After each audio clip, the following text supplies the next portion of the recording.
Reincarnated with the strongest system. Chapter 711. My offer is always available. 2 days had passed since William had talked to Aemon in his temple. The half-elf had a meeting with Emperor Leonidas, and told him about his decision to leave the Creter Empire to go to Hestia Academy. Surprisingly, the Emperor didn't forbid him from doing so, and even insisted that he take Princess Sidonie and Chiffon along with him on his journey. William was quite happy with this development, because his 2 wives would be coming with him to the academy. Hestia Academy is the biggest learning institution in the central continent, Emperor Leonidas said. This is where the elites of the younger generation gather. My sons have all studied there at one point in time. Unfortunately, my grandchildren weren't able to do the same due to conflicts in familial interest. William knew better than to ask what this conflict was. Emperor Leonidas would soon step down from his throne, and his sons were all gunning to take his position. Because of the political struggle amongst the members of the royal family, the princes and princesses decided to stay in the capital to help their parents win the emperor's affection. Since you are already part of our family, you better do your best to stand out in Hestia Academy, Emperor Leonidas patted William's shoulder. You are very famous right now, but that won't stop a lot of people from wanting to know your true strength. Also, your wives are very beautiful. I'm sure that many young men will feel jealous of you, and this will cause them to make your life difficult in the academy. William smiled and didn't say anything else. He was more than happy to dump a ton of night soil on the faces of anyone who wished to cause harm to him and his wives. The half-elf was sure that after they saw him in action, they would be too disgusted to even look at his face. Emperor Leonidas had given him 2 flying carriages pulled by griffins to make the journey towards the testing area of the academy easier. Those who didn't want to, or didn't have the means take the back door, had to take an entrance exam. Just like the Hellan Royal Academy, any student could enroll in it. However, they would need to pass a trial before the gates of the academy would open to them. The fun part about the trial was that it was open year-round. Anyone who wished to take the test could visit the island of Antilia. This island was managed by Jafil, who was tasked with supervising all promising students who planned to enroll in Hestia Academy. You are not allowed to fail the entrance exam, Chloe said with a serious expression on her face. You are my disciple, so failing is not an option. If you fail, my reputation in the academy will take a hit. 6th Master, is there an easier way to enroll in the academy without going through the trial? William inquired. Although he was confident that he would pass the test, he felt that it was too troublesome to start from scratch. Chloe nodded her head in acknowledgement. Of course there is. Do you think that some of those spoiled and arrogant nobles have what it takes to pass the trials? Naturally, there is an easy way to enter the academy, and that is by paying 2 million gold coins per person. That's it. William clapped his hands together. Wait here, I'll go ask Emperor Leonidas to give me a few million gold coins. William was about to go and see Emperor Leonidas to get the VIP ticket to the academy when a teasing voice reached his ears from behind. Clearly, the Emperor didn't plan mention this to him when they had their talk. There's no need to go and see grandfather, Princess Sidonie said with a smile. He has already given me 6 million gold coins, so Ian, Chiffon, and I, can enter Hestia Academy through the back door. Why only 6 million? What about me? Grandfather said that you are already rich. He added that you should pay for your own education. You are already the owner of many floors in Babylon. Paying 2 million gold coins is something you can easily afford. William scratched his head because he couldn't refute her words. The only problem was that he didn't have any cash on hand. All of his money was handled by his grandfather. Knowing the old coot, the latter would fight him to the bitter end if William asked him to give him a few million for enrollment. There was also the issue with Zhu and Shat, since both of them had just arrived in the world of Hestia. Although they had raided a bandit headquarters, along with Sun Wukong to gain some funds, it was still lacking and didn't even amount to 500,000 gold coins. Lilith, who had accidentally walked in on their discussion, offered William an alternative. I can pay your enrollment fee, Lilith commented. I can even pay the enrollment fees of your two friends. All you need to do is come with me to the Ares Empire, so I can withdraw some of your seed withdraw some gold coins from our treasury. William snorted and ignored Lilith's proposal. He was not a fool. The half-elf was aware that the moment he entered the Amazon Empire, he would only be able to come out after he was milked dry, and his hips dislocated from too much snoo-snoo. No thanks, William replied. I can handle this myself. Okay, but if you change your mind, my offer is always available. Lilith leaned on the wall and gave William a teasing smile. William went to find Kenneth and told him what he was planning to do. The delicate-looking elf replied that this issue was already taken care of in their end. Princess Eowyn is scheduled to enroll at Hestia Academy in order to learn more about the world, Kenneth explained. The expedition in the southern continent opened up her eyes and it made her realize how big the world was. The royal family supports her decision because they believe that they can't stay cooped up in the Silver Moon continent forever. All of those that participated in the tournament, excluding me, were to become the Princess Guardians during her stay in the academy. Their enrollment has already been paid for. William eyed his ex-roommate with a confused look on his face. Then how about you? Why didn't they pay for your enrollment? There's no need to do that. I will take the test with you, Kenneth replied. He didn't want to tell William that his relationship with his family was very bad.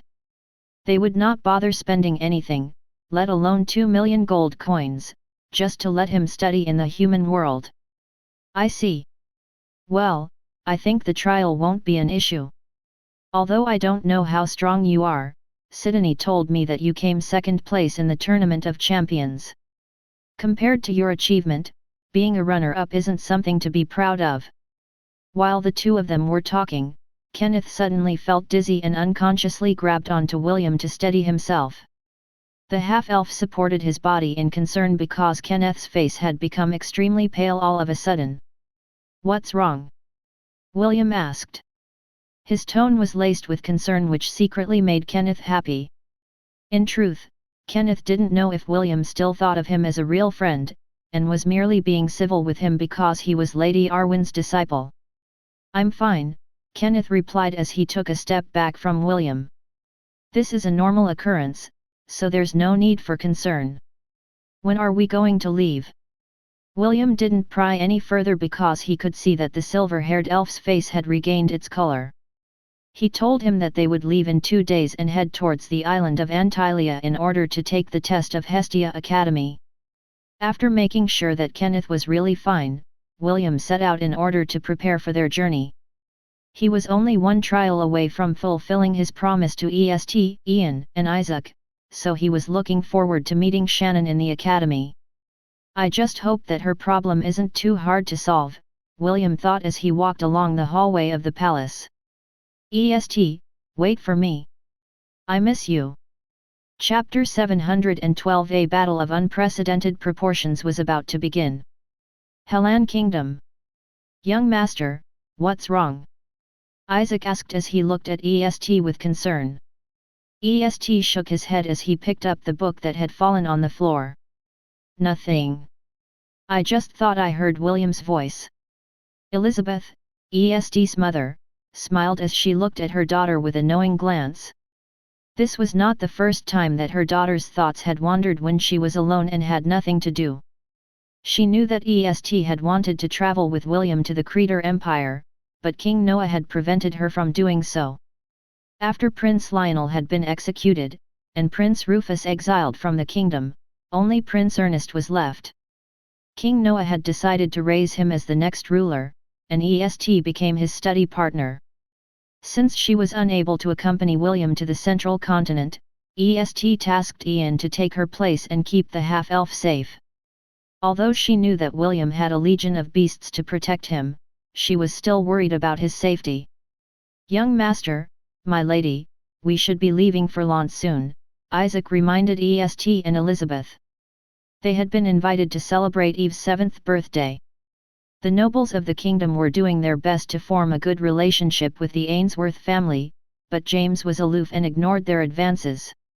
Only a select few, like EST, had managed to keep close ties with William's family, and this was largely due to the half-elf's influence.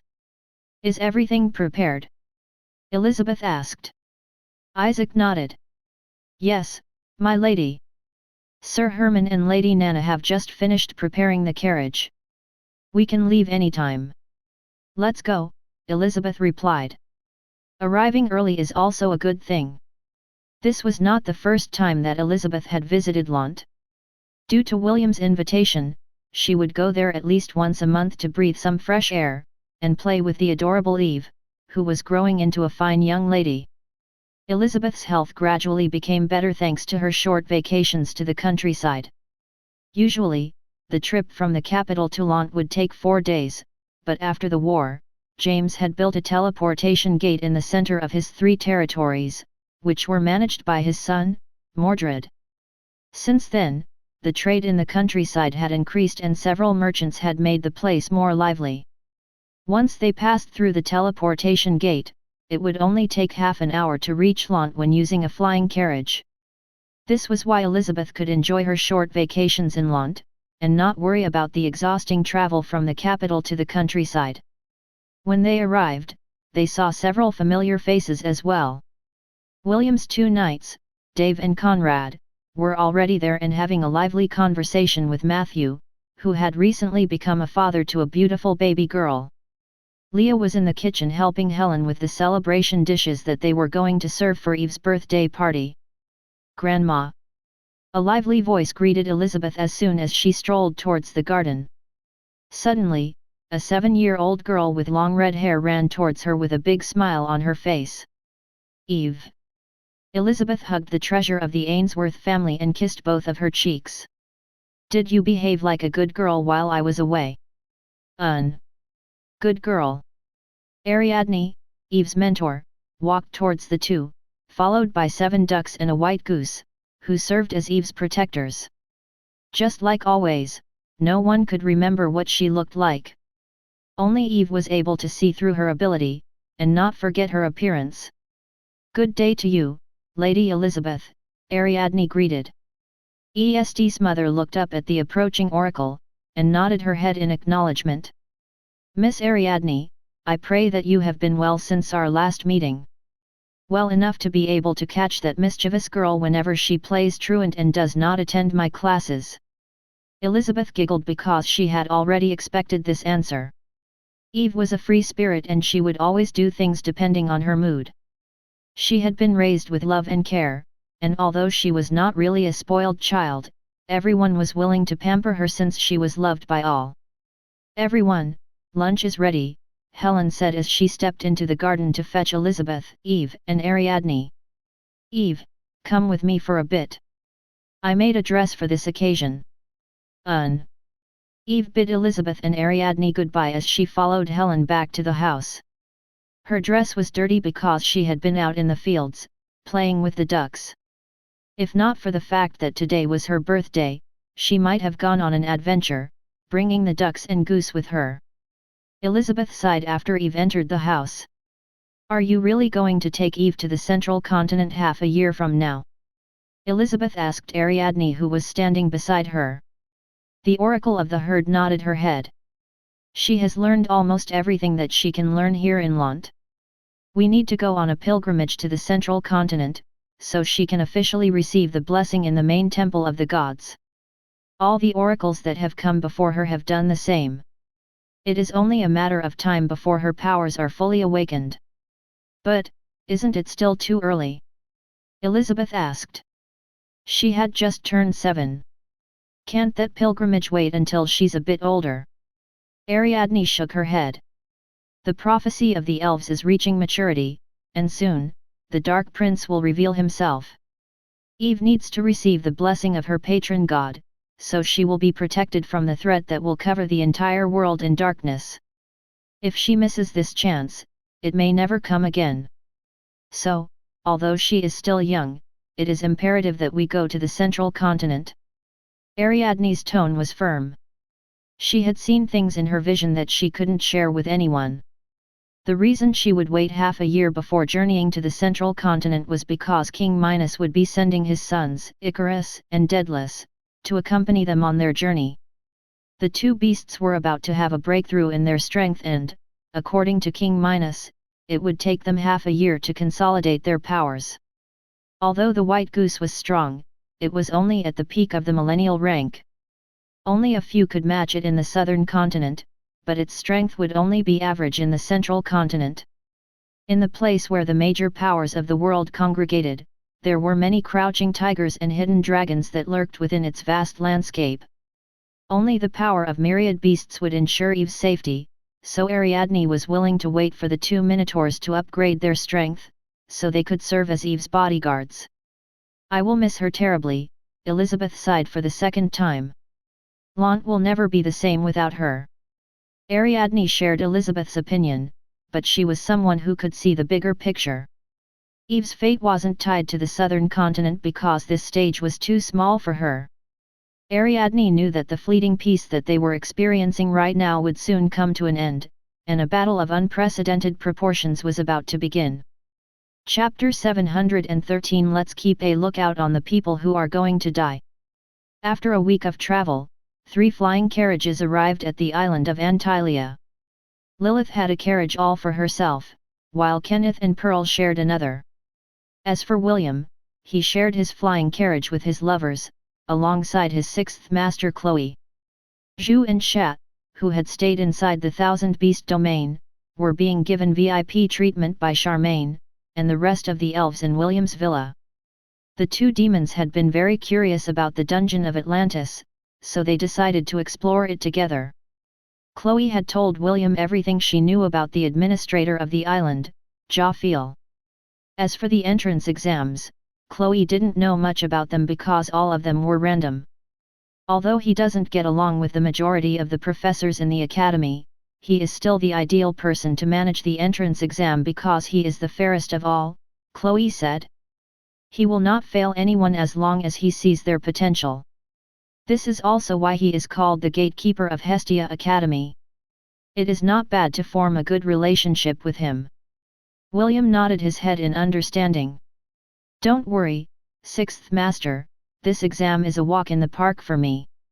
That's the spirit. Chloe placed her hands on her waist and eyed William with appreciation. Elliot and Conan were relaxing on the couch. They, too, thought that the exam would not pose any problems for them.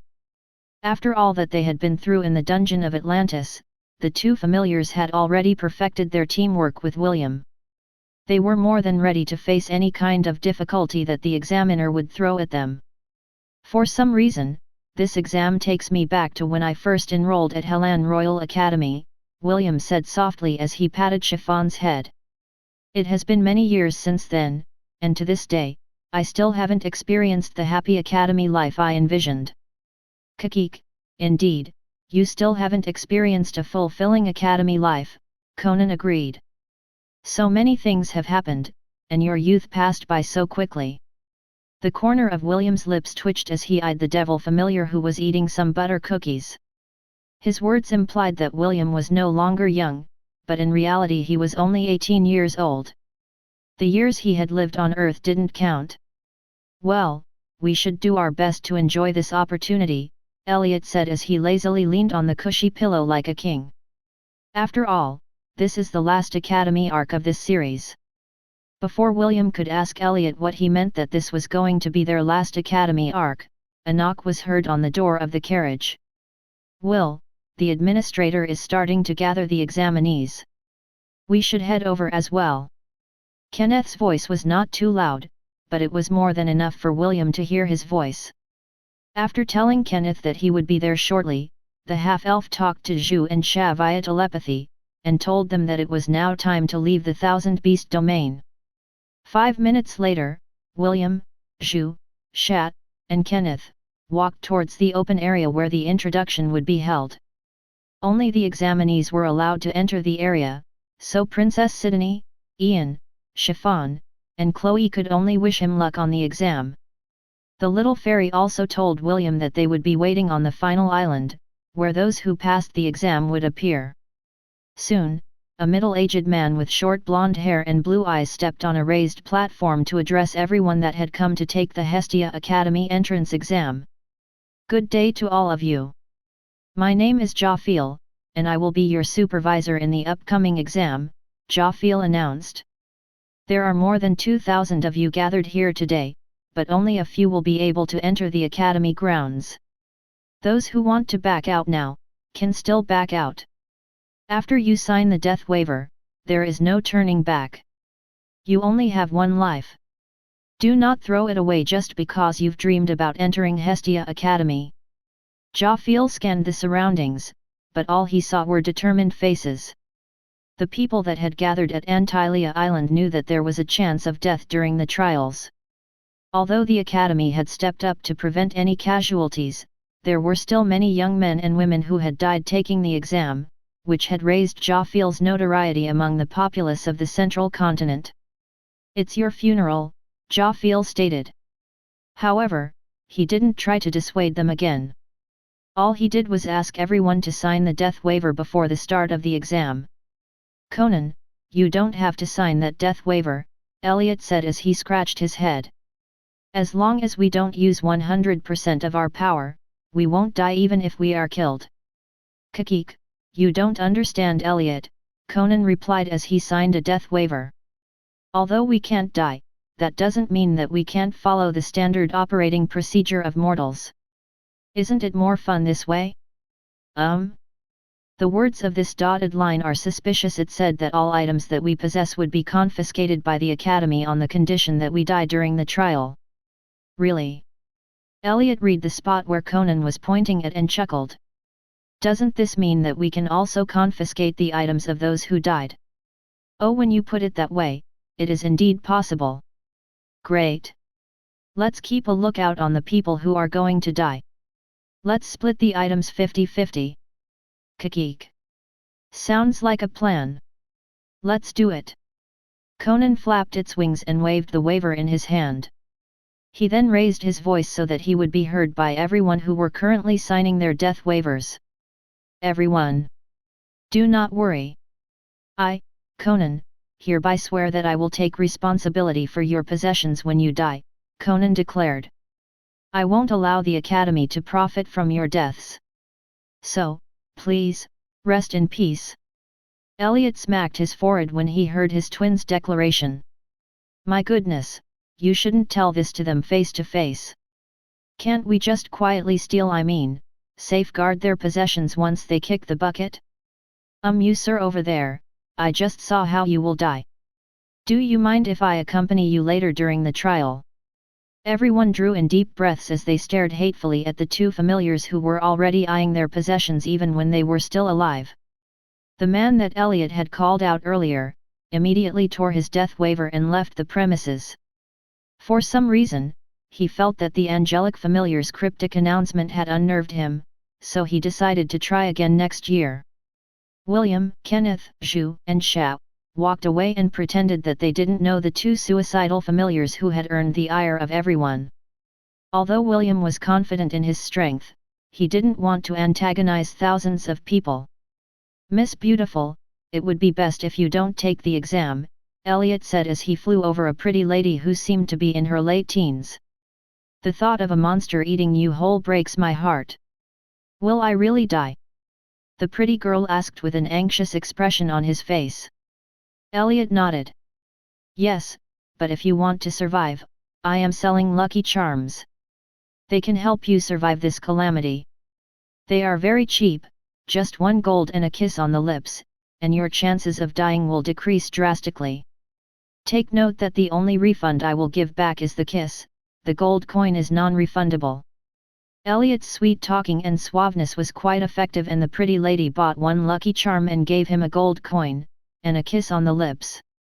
After getting the lucky charm, the lady went away with a sense of security. Some of the participants felt that the familiar was just scamming them, but the thought of dying was something that they couldn't push away in their mind. A gold coin and a kiss was cheap compared to their lives, so more and more people were starting to get tempted by Elliot's proposal. Give me 1 lucky charm, a teenage boy who had freckles on his face approached Elliot. Elliot looked at him with a serious expression and shook his head. I only sell my lucky charm to girls. All of you guys can just roll over and die for all I care. Ah! Miss Beautiful with the pink dress, can I interest you in some lucky charms? Elliot flew in the direction of the girl wearing a pink dress and left the boy with an awkward look on his face. The young men who saw this scene cursed Elliot in their hearts, and vowed to target him during the exam. The angelic familiar didn't give a hoot about what they thought. He was not easy to kill, and even if they succeeded in doing so, William could summon him again after 24 hours. Your familiar sure is something, Kenneth said with a complicated expression. According to Lady Celeste, familiars were born with traits belonging to their master. So, you have this kind of side to you that I didn't know about. You might have misheard her, William replied with a face filled with righteousness. Do I look like a womanizing skirt chaser to you? I am like Conan. Straightforward and honest. I don't have a hobby of picking up girls and asking for a kiss. Isn't that right, Conan? Yes. William isn't like that, Conan patted his chest like a trustworthy person. He just kisses women in his dreams, and makes love to them every night. He had been doing it for mph. William hurriedly grabbed the whistle-blower and covered the devil's mouth tight. Conan kept on struggling in his grip, but William held him in a vice grip, preventing him from spilling his secrets. Kenneth looked at him weirdly, but didn't comment more about the matter. He just closed his eyes and waited for Jafil to start the entrance exam. What William did with his lovers was none of his business. Half an hour later, all the waivers had been gathered. Jafil gave William a long, hard stare after he received the half-elf's waiver and seeing the red-headed teenager's name on it. A minute later, he turned around and made an announcement. Everyone, follow me. We are going to the exam's location, Jafil declared. No one could see his face, but a glint of something ominous passed his eyes for a brief moment. Looks like this year's exam is going to be interesting. I look forward to your performance, William von Ainsworth. Chapter 714 Meeting an Old Friend. The forest floor seemed to be trembling as thousands of people ran at the same time. Jafil, the lead examiner, ran in a carefree manner followed by the aspiring students of Hestia Academy. In the beginning, there were several people who wanted to show off their prowess and ran ahead of him. Jafil didn't mind because he had already told everyone their destination. He said that those who were able to reach the northern tip of the island, would be able to pass the first stage of the exam. The only condition was that they had to run towards it. Anyone who flew, used spells, artifacts, or rode beasts would automatically be disqualified. Those who ran ahead of Jafil, and the rest of the examinees, felt very smug. They were confident in their physical prowess, and wanted to leave a good impression on the lead examiner. Unfortunately, they underestimated this simple marathon, and were soon panting for breath when they reached the quarter mark of their journey. Their running course was 1,181 miles long. Every quarter mark of their journey, their body weight would increase by 100%, only the original 100% will increase and not the increment. This in itself was not a big deal, but there were wild beasts that would occasionally attack the runners using ranged attacks, especially if they were running solo. Although these beasts were not that powerful, the constant harassment made the already difficult run more difficult. In the end, these runners waited for the main group to arrive and ran alongside them. There was safety in numbers and they had learned it the hard way. William and his group were not normal individuals. They were all quite strong, so they paced themselves properly. They just followed behind Jafil and kept the examiner in their sights. When the main group reached the halfway mark, the lead examiner increased his pace, which surprised the majority of the runners who were following behind him. There were several repeaters in the group, so they already knew that this was bound to happen. They had even given this course a name and they called it the beginner killing course. Most of the first-timers would drop at this stage, and all of them would start training for a few months, before going back to Antilia Island to take the examination again. These veterans ran at the rear of the group and allowed the first-timers to run ahead of them. In cycling, there is a trick called drafting. The lead cyclist would be the one pushing against the wind pressure and create a pocket of air behind him. The cyclist following him would suffer less air resistance, and match the lead cyclist's speed using less effort. If you use this technique, you will save a lot of energy. This was why a team of cyclists took turns in taking the lead position, so that others could rest behind them, allowing the group to have enough stamina to send their ace to reach the finish line in one mad sprint for victory. I guess that time we spent running in hell is finally paying off, Zhu said as he controlled his breathing. Sha nodded his head as he saw another examinee fall behind the group. More and more people were falling behind, and some of them couldn't even run anymore due to exhaustion. They had been running for 4 hours, and they estimated that it would take them at least 10 to 15 more hours to reach their destination. "Are you okay?"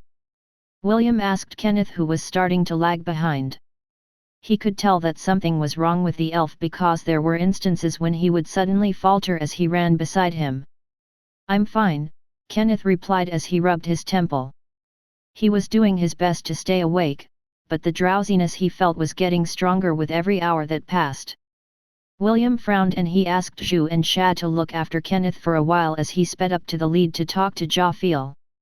There was a question he was meaning to ask, and he wondered if the lead examiner would allow such a thing. "Sir, excuse me," William said as he ran side by side with Jafil. "There are several restrictions placed on this trial. However, there is no rule that states that you can't carry a person to the finish line." Jafil glanced at William and nodded his head. "There is indeed no rule that forbids anyone from carrying someone to the finish line. So, is it allowed?" "It is allowed. However, very few do it. The weight increase will still affect the person that is being carried. Meaning, the burden of the one carrying that person would also increase drastically as we near the finish line." "Thank you for answering my question," William gave Jafil a brief nod before going back to his group. Jafil gave William a sidelong glance before once again looking in front of him. He had witnessed many people do the same thing in the past. Among them, those that succeeded didn't surpass the number of fingers on his left hand.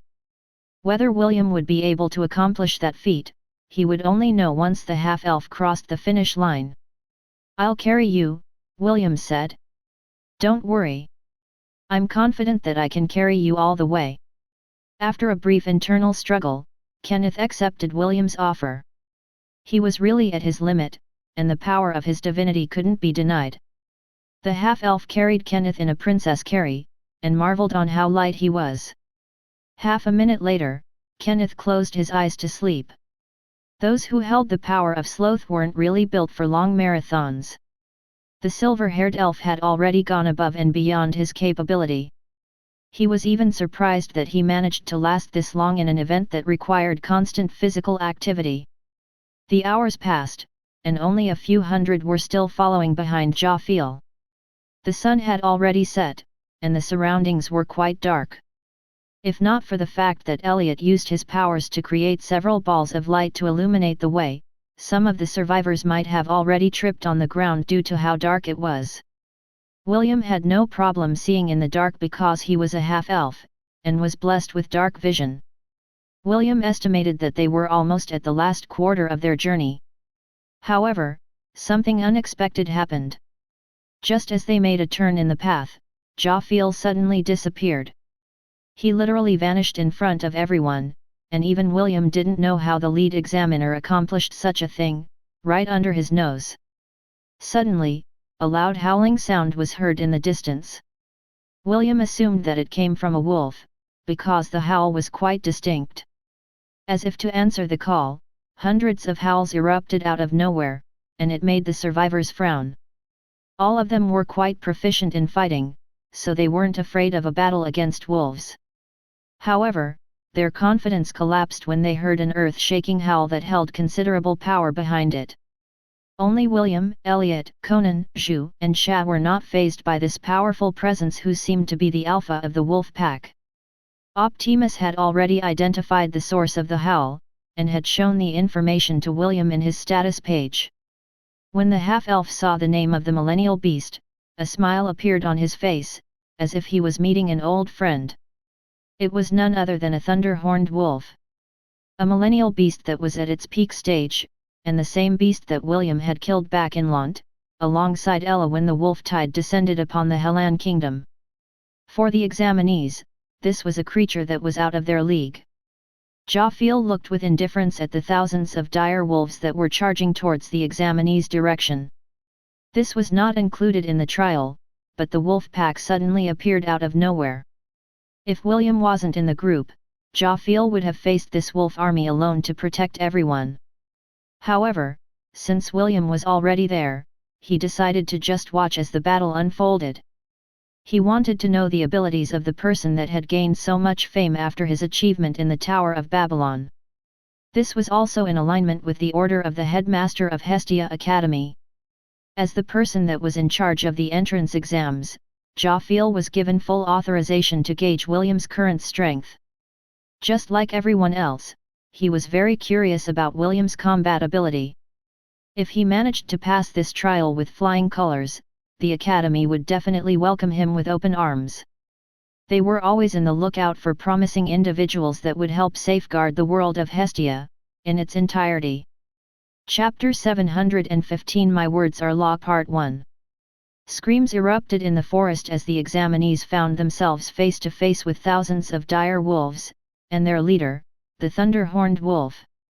None of the teenagers were weak. Even though they were completely outnumbered, they had the ability to overcome the ferocious dire wolves that were eyeing them with greed. The only problem was that none of them were strong enough to fight against a millennial beast at its peak stage. If it was only a centennial beast, they could probably beat it. But, a millennial beast was too much for these examinees, and the mere sight of it unnerved them. "You can put me down now," Kenneth said as he opened his eyes. He awoke because he felt something that could potentially threaten his life. After looking at the beast army in front of him, Kenneth knew that William was enough to easily defeat all of the dire wolves, including their leader, even if he fought alone. "Okay." William nodded his head. Just as soon as Kenneth's feet touched the ground, the thunder-horned wolf roared and the thousands of dire wolves attacked en masse. William didn't care too much about the dire wolves because he believed that the examinees were strong enough to handle them. However, he still gave an order to Elliot and Conan to keep the teenagers from getting killed by the wolf army. "Do you need help?" Zhu asked. William shook his head. "I am more than enough to play with this thing." "Okay. We'll just look after the others," Zhu commented. Just like William, he wasn't worried about a mere millennial beast. He was not aware that the thunder-horned wolf's last resort was strong enough to wipe out an entire capital of a kingdom when push came to shove. The thunder-horned wolf's final attack, Storm Annihilation, was as powerful as a full-powered attack by a myriad beast. Among all the millennial beasts, only this particular wolf was capable of doing that. Only those with complete confidence in their abilities would actively provoke this sinister beast, who was notorious for mass destruction. William flew towards the thunder-horned wolf to prevent it from joining the fray and hurting everyone.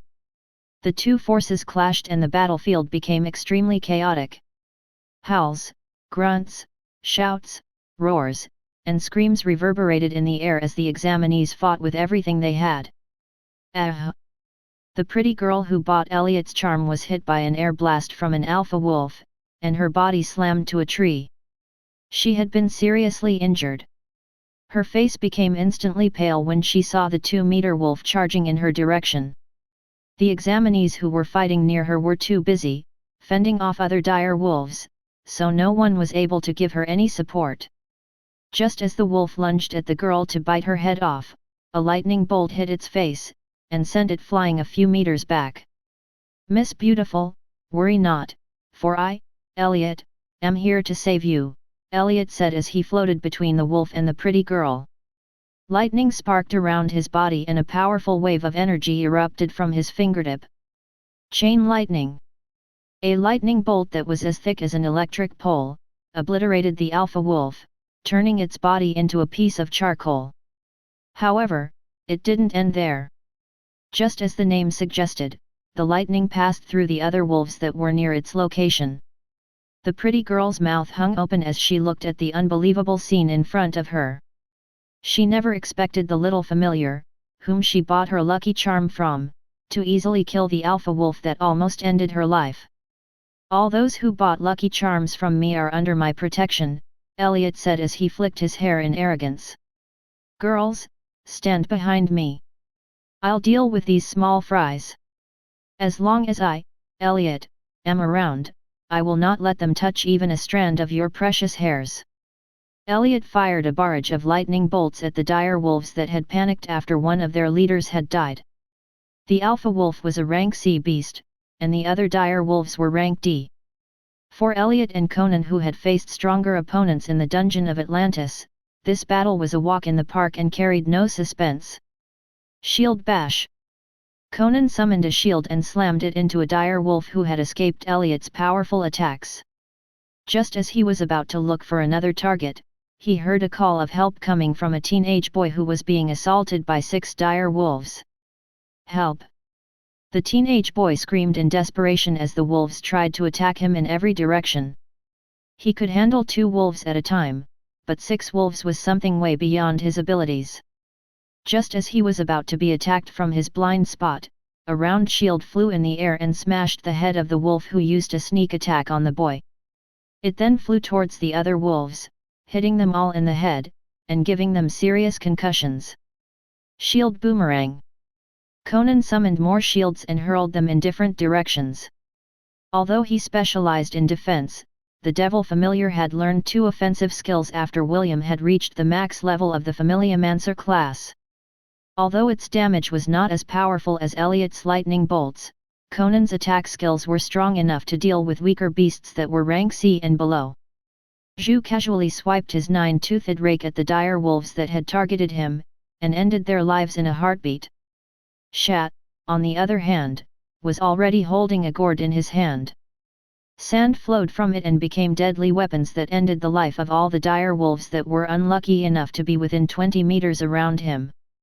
Jafil nodded his head in appreciation because he wasn't expecting William's group to be very strong. As one of the adamantium-ranked warriors in the academy, he could tell that the dire wolves posed no threat to them whatsoever. Kenneth stood still and held a short sword in his hand. He didn't actively participate in the battle, and only attacked the wolves that had chosen to attack him.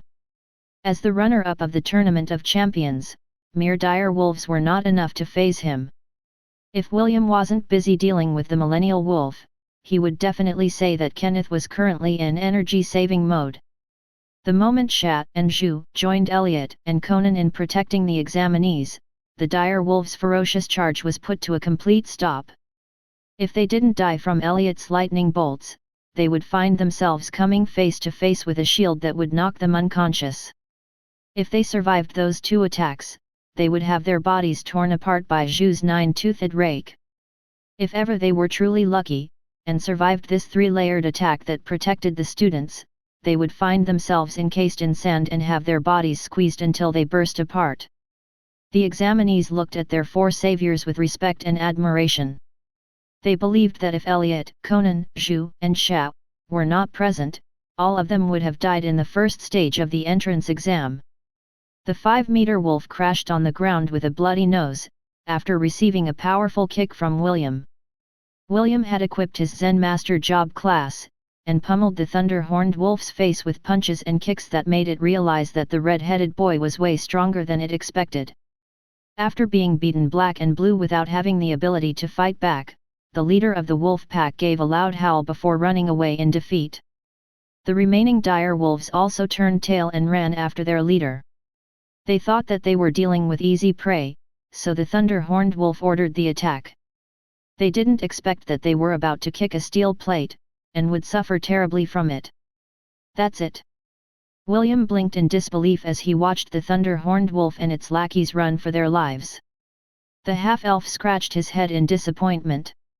He was waiting for the big boss to launch the storm of annihilation so that he could deliver the coup de grace on its bum, and make it regret it was ever born. Chapter 716 My Words Are Law Part 2. The thunder-horned wolf was still in the prime of its life and didn't have the intention of using its ultimate move. Even if it survived its suicidal attack, it would be greatly weakened and would become the prey of the other strong beasts on the island of Antilia. It would not allow itself to become the prey of others, so it decided to retreat instead of continuing a losing battle against the half-elf, whose evil smile made it clench its chrysanthemum subconsciously. After the battle ended, everyone tended to their injuries. Elliot was holding a rejuvenating balm in his hand, and busied himself in administering first aid to the ladies. Instead of asking for gold coins, he only asked for kisses, which made the boys draw deep breaths in jealousy. A few minutes later, Jafil reappeared and clapped his hands to give applause to the survivors. There had been no casualties, due to everyone's efforts, and this was enough to gain his approval. With the power vested upon me by the Academy, I hereby declare that all of you who stayed to fight, passed the first stage of the exam, Jafil said. He then used a magic spell to magnify the power of voice and shouted to those that had chosen to escape and save their own lives during the battle. Those who are QN away will be disqualified from taking the exam. The Academy has no need for people who would abandon others in the face of danger. Teaching them would just be a waste of time and resources. When the deserters heard this, they immediately regretted their decision. They then returned to the group and argued with Jafil that they had no obligation to fight a losing battle. Also, they pointed out that they didn't have strong ties with the others who were also participating in the exam. Since they were strangers, they had no reason to endanger their lives for the sake of others. All of your reasons are justified, Jafil replied to the group of deserters. But, since I am the chief examiner, my words are law. If I say you failed, then you failed. Of course, if you feel that I am in the wrong, feel free to fight me. Those who win will no longer have to participate in the next set of exams, and will be directly enrolled in the Academy. Jafil crossed his arms. I am giving you deserters a one-way ticket into the Academy. All you need to do is beat me. So, who wants to try first? No, scratch that. All of you come to fight me at the same time. If I can't even win against a bunch of cowards, I will immediately resign from my position. You are abusing your authority. Don't think that we are afraid to fight you. One of the deserters said in anger. That's right. If you want to fight, then let's fight. We're not afraid of you. Who's scared of who? Just don't whine that we bullied you, Mr. Examiner. Everyone, let us all fight together. We are being treated unfairly. Let us prove that we are not cowards. More than 70 people encircled Jafil and summoned their weapons. They believed that with their numbers, they would be able to defeat a single individual. Jafil was not a saint. Although he was strong, the group of deserters believed that they had a chance of winning against him. Jafil just smiled and made the "come and get me" gesture to the aggrieved examinees. William's earlier battle made his blood boil, and this was the perfect opportunity to vent out his pent-up adrenaline. The examiner had long accepted that he couldn't do anything about the rich and influential people from using the back door by buying their way into the Academy. This was why he had high standards for people that were trying to enroll normally. What he hated the most were cowards, so he would not bat an eye when it came to disqualifying those whom he deemed unworthy to enter the Academy gates. 15 minutes later, all the deserters were lying on the ground and groaning in pain. Send the rescue team, Jafil said through a communication crystal. The first stage is over. Out of almost 3,000 examinees, only 123 remain. Understood, a woman's voice replied. Where will you take those who passed the first test?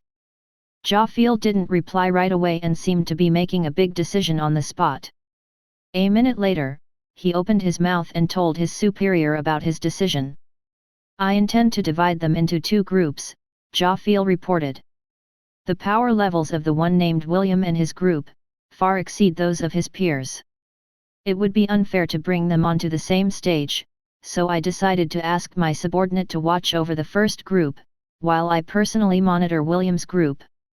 The tapping sound of a finger hitting a table could be heard on the other end of the communication crystal. Clearly, Jafil's superior was weighing the pros and cons of this sudden change of plans. "Very well, I approve of your decision," the woman said. "Report to me if anything out of the ordinary happens." Celeste is already aware that William is taking the entrance exam. She is now heading towards your location. At most, it will take her a day or two to arrive. Understood. Thank you for the clearance. You're welcome. I look forward to your next report. Jafil closed the connection and wrote something in the small notebook in his hand. "Excels in hand-to-hand combat," Jafil said softly as he wrote in his notebook. "Able to easily fight against a thunder-horned wolf without using any magic power. Based on the technique he used, he is either a brawler, a monk or a martial artist that had designed his own fighting style. He has two familiars. One specializes in pure offense, and wields the power of lighting. The other familiar, on the other hand, specializes in defense, but is also able to use offensive attacks using shields. Although the offensive damage of these attacks isn't lethal, it is strong enough to deal medium damage to rank C beasts and below." After writing his initial thoughts about William and his two familiars, Jafil returned the small notebook inside his storage ring. He then crossed his arms to wait for the support team to arrive. It is part of their procedure to pick up the stragglers, and take those that had been disqualified back to their main camp, before proceeding to the next stage of the entrance exam. The entrance exam only had two stages. The first one was the trial of endurance, and the next one is the trial of strength. William had already shown Jafil that he was able to contend against millennial beasts, so he had prepared a special test just for him and his group. The island next to the Antilia island was home to a troublesome race that was starting to pose a serious threat to the local population. Jafil was planning to send William and his group to this location and order them to help the locals deal with the threat that was looming over their heads. Chapter 717 When Lust and Chastity Collide. A day after the first trial had ended, William and the rest of the examinees were taken to a seaport for their next exam. "These two ships will take you to the examination grounds," Jafil explained. "The red ship on my left will take you to the normal exam area. Once you pass this exam, you will gain the opportunity to become a student of Hestia Academy. The black ship on my right is a ship that will take you the special exam. The difficulty of the exam in that area is very hard. Take note that there is no special reward for passing this trial. Just like the normal trial, those who will pass this exam will have the opportunity to become a student of the academy." The examinees began to murmur among themselves. They didn't understand why there had to be two ships instead of one. Some of them had taken the test several times, and this was the first time that they saw the black ship in the seaport. Naturally, Jafil could understand their confusion, so he decided to stop beating around the bush and start his plan.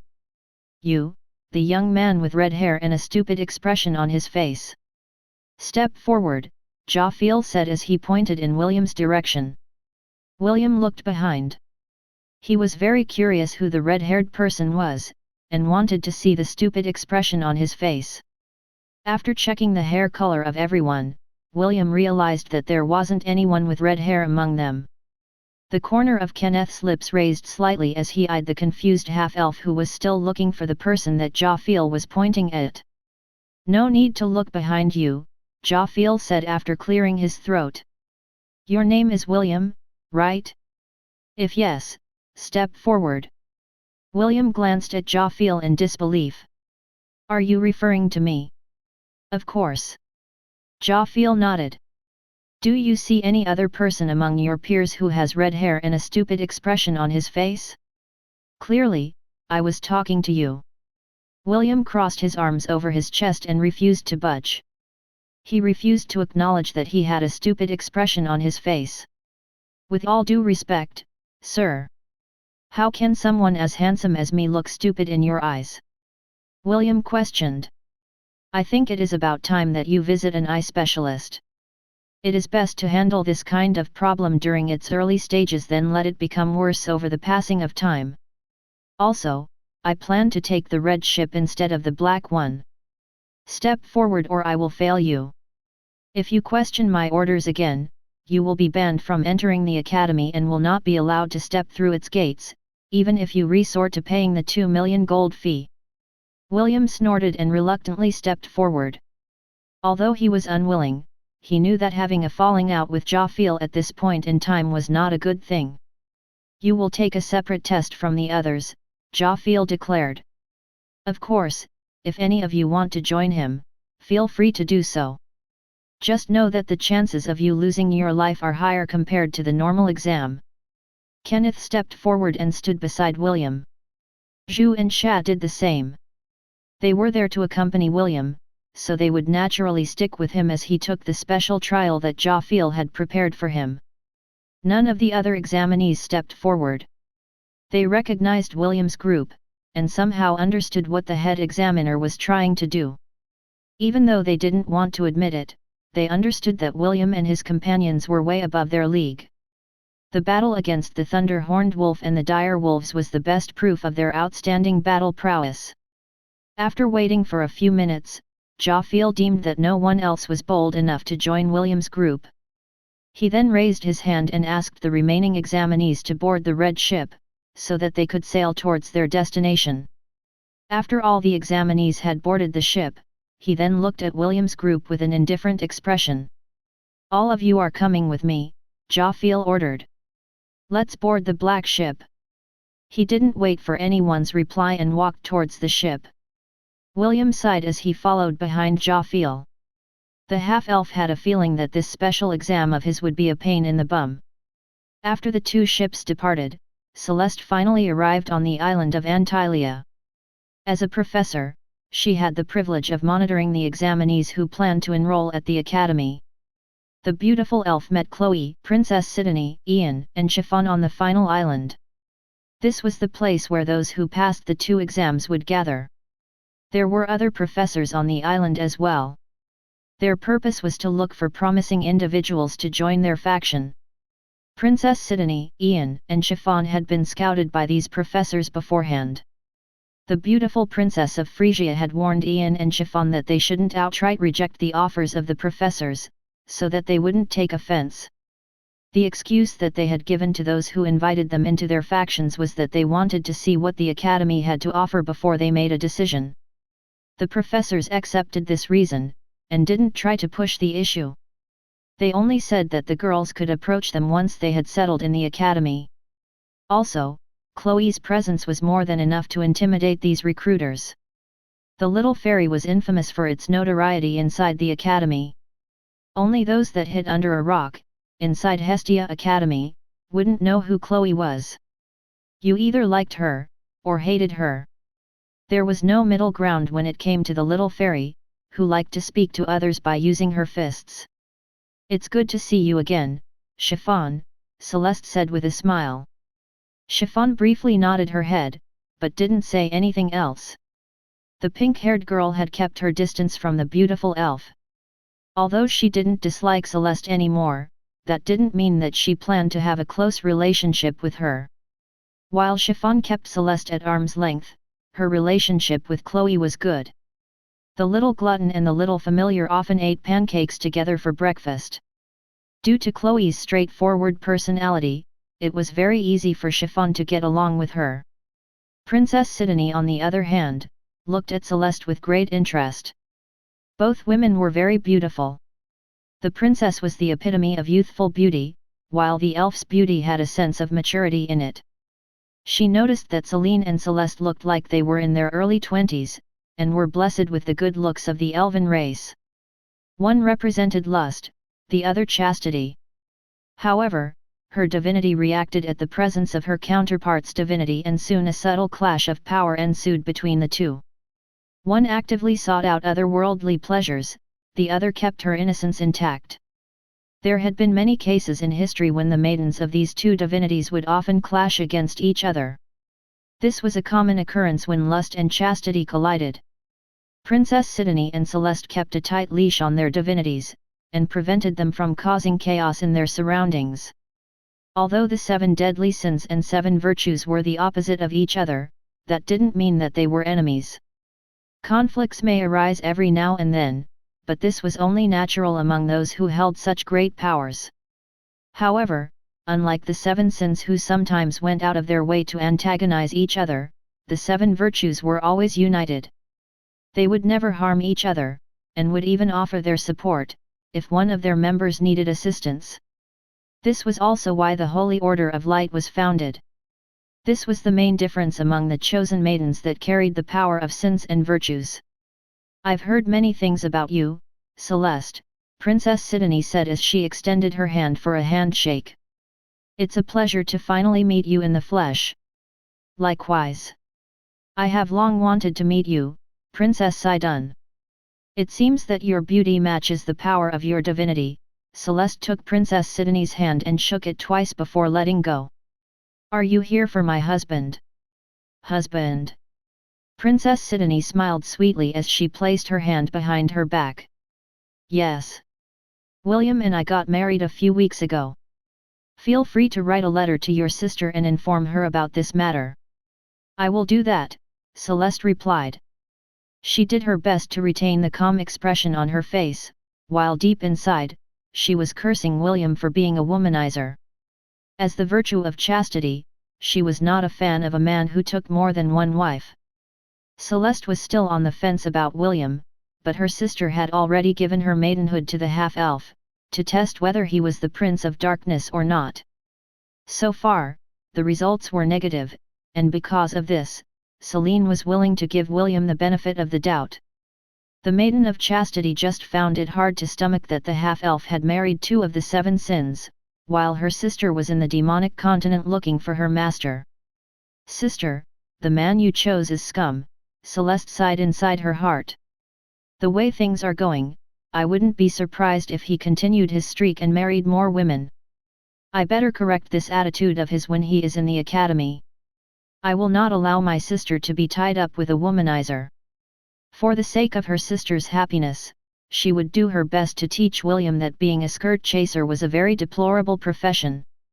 Chapter 718 Stonescream Stronghold's Class S Mission. The black ship traveled for a full day before docking into a port. During the journey, William just slept because he hadn't gotten a good rest since he left the Creator Empire. After Malake had parted ways with him, the half-elf busied himself in upgrading his job classes to their maximum level limit. So far, the only job class that had met the full requirement of the Jack of all trades was the Ice Sovereign. This was William's first job class that had reached its max level, and right now, he was focusing on the Elemental Lord's final class, which was the Elemental Archon. Although his Einherjar job class was powerful, William wasn't too keen on using it unless he had to. He was afraid that after he had lost all of the memories of his life on Earth, the next memories he would lose would be his memories of Asgard. When those, too, were gone, would he lose the memories that he currently had in this world? William didn't even want to think of such a thing. He wouldn't allow such a thing to happen. As William walked behind Jafil, he eyed the people that lived in the outpost. The adults seemed to be on edge, but when they saw Jafil, they all greeted him with respect. The half-elf also noticed that there was also relief in their faces. It was as if Jafil's presence was enough to make them feel safe and secure. Chloe had told William many things about the Hestia Academy, and this information had greatly piqued William's curiosity. According to his 6th master, Hestia Academy was no ordinary academy. It was a territory that encompassed vast swaths of lands and, when you combine all of these lands together, it was more than enough to found a kingdom. For such an academy to flourish, it only meant one thing. It had a very powerful backing. None of the empires, kingdoms, or other influential factions dared to set their eyes on the academy's territory. It was a neutral power that everyone wanted to be on good terms with. This was why most of the royal heirs, and high-ranking nobles in the central continent, enrolled in the academy to form powerful connections with people in high places. Such connections would definitely prove to be helpful in the future when they graduated and succeeded their parents' positions. Jafil took them to the outpost town known as Stonescream Stronghold. This was the town that had been built on this island, which was under the government of the Academy of Hestia. This outpost had less than 10,000 people, and most of them were refugees who belonged to the various ethnicities of the central continent. With no place to go, these people traveled all the way to the free city of Rhea, where most outcasts and refugees gathered. Sir Jafil, our hunters had reported increased activity coming from the direction of the colony, the commander of the outpost reported. Although he was the commander of Stonescream Stronghold, he was very polite and respectful when talking to Jafil, which showed how important the head examiner was in Hestia Academy. Did they attack any of the hunters? Jafil inquired. Did they try to come near the outpost? The commander nodded his head and his face became very serious. Our hunters have experienced harassment. Although no one on our side received any lethal injuries from these conflicts, they did suffer minor injuries. There are also sightings of their scouts observing our outpost from the edges of the forest. Perhaps, they are observing our defenses, and looking for any kind of weakness that they may exploit. Jafil nodded his head in understanding. Don't worry. These people behind me have come to help. Send all the information you have about our neighbors to our quarters. We will discuss how to best solve the current problem, without resorting to full-blown hostilities. That is for the best, the outpost commander replied with a strained smile. We are completely outnumbered, and war is the last thing we want to happen. Jafil asked some casual questions about the outpost's current condition, before taking William and the rest to the quarters that were meant for the envoys of Hestia Academy. As soon as they arrived at their destination, Jafil gave them a brief summary of the problem that was currently plaguing Stonescream Stronghold, inside a conference room. Our academy helps to relocate people that have nowhere to go, Jafil explained. This island is one of the locations where we plan to build a flourishing city that would cater to the refugees, outcasts, and other wandering nomads that have no place to settle. Unfortunately, this island has unique inhabitants that makes our expansion very slow. William crossed his arms over his chest, as he listened to Jafil's explanation. Although the head examiner used the word expansion, the half-elf immediately understood the gist of the problem. Sir, are you planning to colonize this island? William inquired after Jafil finished his vague explanation. Jafil eyed the red-headed teenager before shaking his head. You got it wrong. There are no people on this island. When the explorer team of the Academy visited these lands, they had confirmed that there were no humanoid creatures, in any form that inhabited this land. And this information held true until recently. The head examiner placed a crystal in the middle of the table and a projection appeared in front of everyone. A foreign race had become stranded in this land, and their numbers have increased drastically as the years have passed, Jafil stated as the projection showed the appearance of the problem that they had to face. At first, these foreign guests posed no threat to the outpost. You could even say that we were not aware of their existence until something unexpected happened. Jafil tapped the crystal twice and a new image appeared in front of everyone. These creatures have a terrifying ability that allows them to evolve and, if not solved immediately, could pose a threat, not only to the people in the outpost, but to the entire world as well. We are afraid that if they were to find a means to leave this island, then a calamity might befall upon the entire world. Gentlemen, the Academy considers this incident a Class S mission.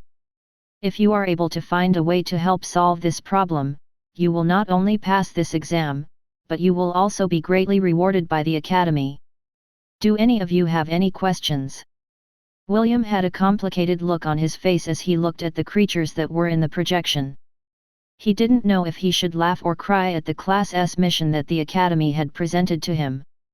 If it had been other people who were sent to the island, he believed that they would have a problem dealing with the evolving creatures. But, for William, this wasn't a big deal. Since that was the case, he asked Jafil the only question that he had in mind. What are they called? William asked. Jafil cleared his throat before answering William's question. They are called requiem ants. A race that is said to have come from one of the forbidden lands of the central continent, the Eternal Evergarden. Chapter 719. It's time to say hello to our future friends. William read the information about the requiem ants and scratched his head.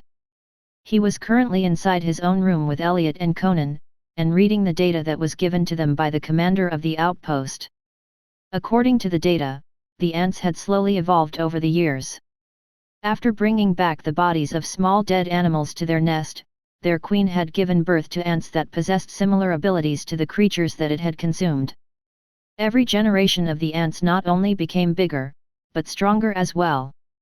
According to the report, the ants had managed to salvage the body of a rank E beast that had died of old age, near their nest. That was the trigger that had allowed the next generation of ants to evolve into beasts that could destroy the ecosystem of the island. Although rank E beasts were in the lowest power ranking, this power classification could be ignored if there were enough of them to overcome a strong enemy through numbers.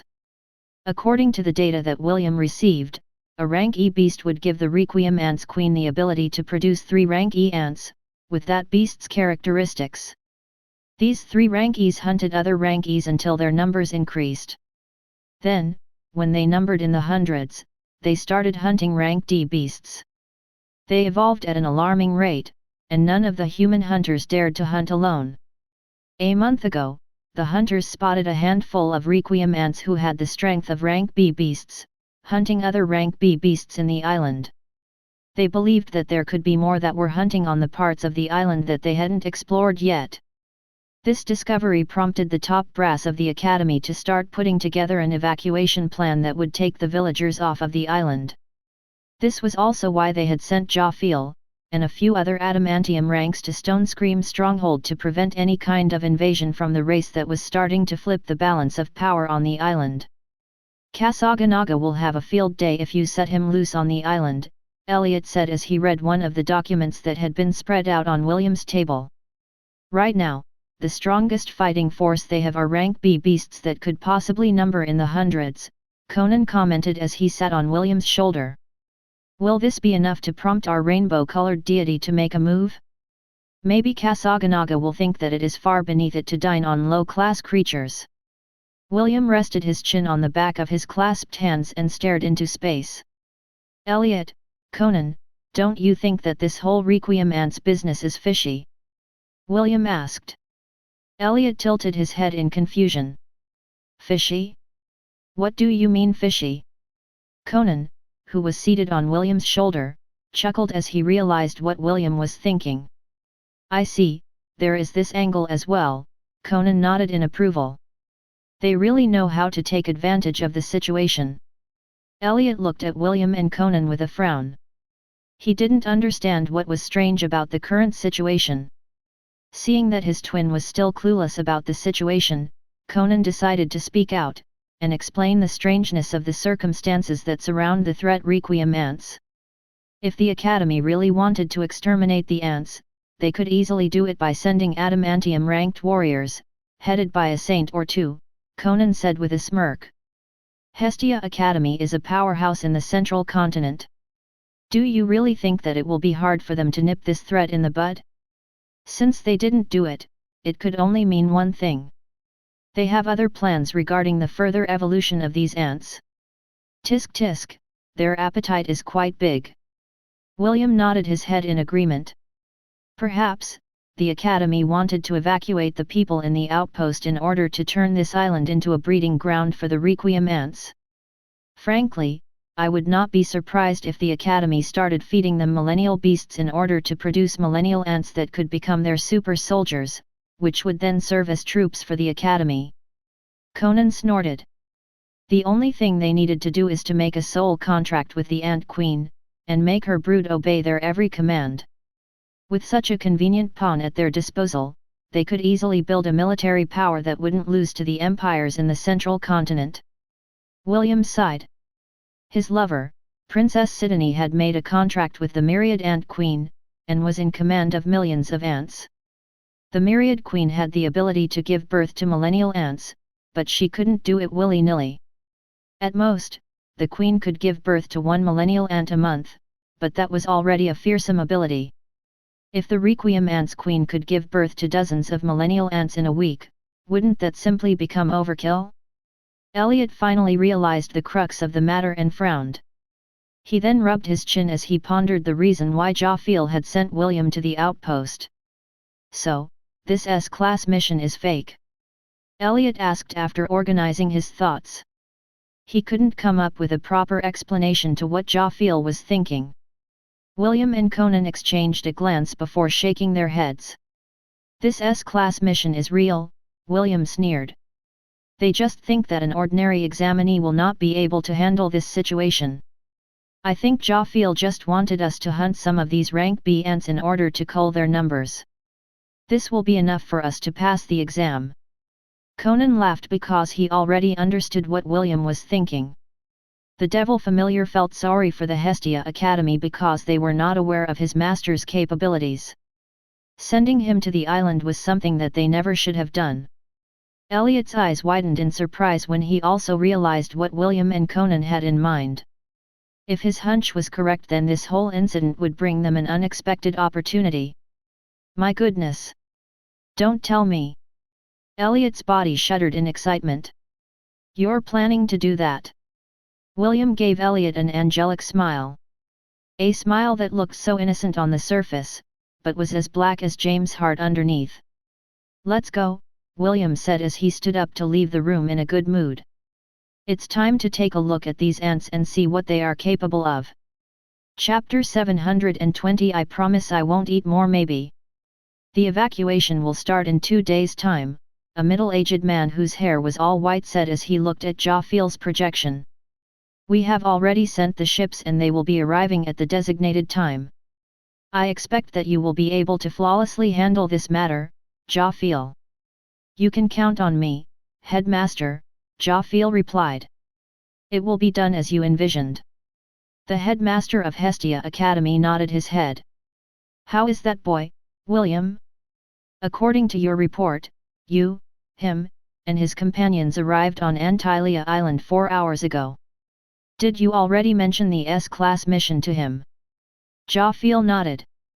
I think that he will start moving when morning comes. For now, he and his companions are resting in their quarters. Pass him after he had eliminated a few of the ants, the headmaster ordered. He has already proven himself worthy after clearing the 51st floor of the Tower of Babylon. What we are doing is simply formalities. As you command, Headmaster, Jafil bowed. Report to me if anything happens. Make sure to keep an eye out on the boy. We don't want him to accidentally die on the island. Him dying on this piece of land would be a great loss for humanity. Worry not, I will ensure that he arrives at the academy safely. While Jafil and the headmaster of the academy were chatting with each other, William and his companions had snuck out of the outpost and infiltrated the forest, headed towards the nest of the requiem ants. I've heard about these ants before, Kenneth said as he ran beside William. The elders had captured a queen from the everlasting Evergarden and decided to raise it in one of their territories.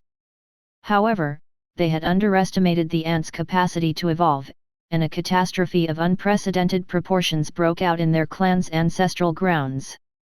Their plan was to make the ants' queen a beast companion of one of the elders, but she refused and resisted any kind of spiritual binding. After suffering hardships, the queen retaliated and ordered her army to raze everything in their path. Tens of thousands of centennial and millennial ants started to attack the elven clans. It was similar to a beast tide, but each ants was a powerhouse with the weakest at the level of a centennial rank. It was simply too much for anyone to resist. Fortunately, the guardians and Lord Sephiron intervened. The ants had all been wiped out, and the king decreed that such experiments shouldn't be done ever again. I'm sure that the same thing will happen here if the humans think that they can control the ants who hail from one of the forbidden grounds of the central continent. William was dumbfounded by Kenneth's explanation. Tens of thousands of centennial and millennial ants was an obscene number. Without pseudo-demigods, and demigods to guard against an invasion, these ants could easily wipe out entire cities in the span of an hour or two. We should eliminate this threat as soon as possible, Kenneth urged. They may be weak right now, with their strongest warriors at rank B, but once they slay a higher tier beast, things will start to get ugly. Don't worry. I already have a plan in mind. William chuckled. William wasn't worried even if it was true that the requiem ants couldn't be tamed. Unlike the elves, and the humans, William was confident that he could negotiate with the requiem ants' queen, with the help of a certain rainbow-colored anteater. With such a handy deterrent by his side, no ants would dare to disobey his orders. An hour later, the group finally arrived at the ants' nest. They had masked their presence from the ants by controlling their aura. However, it would be impossible to do that now because each entrance was guarded by rank B requiem ants. What should we do now? Zhu asked. Should we just barge right in and make our presence known? If we do that, we might get swarmed by millions of ants. Shan nodded his head. Although they are just small fries, if the commotion gets big enough, Jafil will surely be alerted. There's no doubt that he will head in our direction at full speed and investigate. That will complicate the plan you have in mind, Will. William nodded in agreement. He had already formulated several approaches to this problem and none of them was feasible. In the end he decided to use his trump card and get it over with. Kasaganaga, I choose you. William said and he summoned the rainbow-colored anteater from the Thousand Beast domain. Oh? Are we already in the nest? Kasaganaga looked around in curiosity. William had informed it beforehand about his plan, and the anteater readily agreed. In fact, Kasaganaga informed William that it had even raised a requiem ant queen in the past. When William asked what happened to the ant's queen, Kasaganaga only smirked as if saying, "Don't ask questions you already know." The moment the requiem ant's guards saw Kasaganaga, all of them ran towards the entrance of their nest like little crabs on the beach. Kasaganaga walked towards the entrance with an evil smile on its face. Clearly, it was looking forward to the harvest that it was about to reap. Unfortunately, William was there to stop it from its gluttonous appetite. "You're forgetting our purpose for coming here," William said as he grabbed the drooling anteater, who was very keen on entering the nest. "Relax, I got this," Kasaganaga replied as it patted its chest. "Do you think I will be tempted by these low-ranked ants? I will raise the ant queen and feed it centennial beasts, then millennial beasts, then myriad beasts, then he. More drool escaped its mouth, which made William shake his head helplessly. He carried the anteater inside the nest like a repellent charm for insects who might try to ambush them underneath the earth. What the half-elf didn't know was that the superior ants had already run for the queen's location, in fear of the anteater who was their natural enemy. Using the system to scan the underground domain, William headed straight to the queen's room in order to see whether she was open to negotiation or not. The only ant queen that he had seen was the myriad ant queen that had become Princess Sidonie's beast companion. Kasaganaga had told him along the way that requiem ants were very primitive creatures. Only when the queen had evolved into a millennial beast, would she start to have human-like features. After upgrading his shepherd job class, William gained the ability to communicate with any beasts, including ancient and mythical beasts.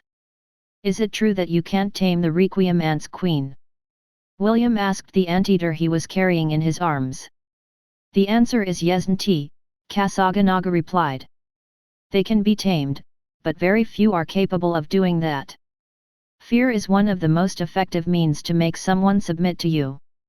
However, these ants have a very strong tolerance to fear, so not everyone can make them bow their heads in submission." William smiled.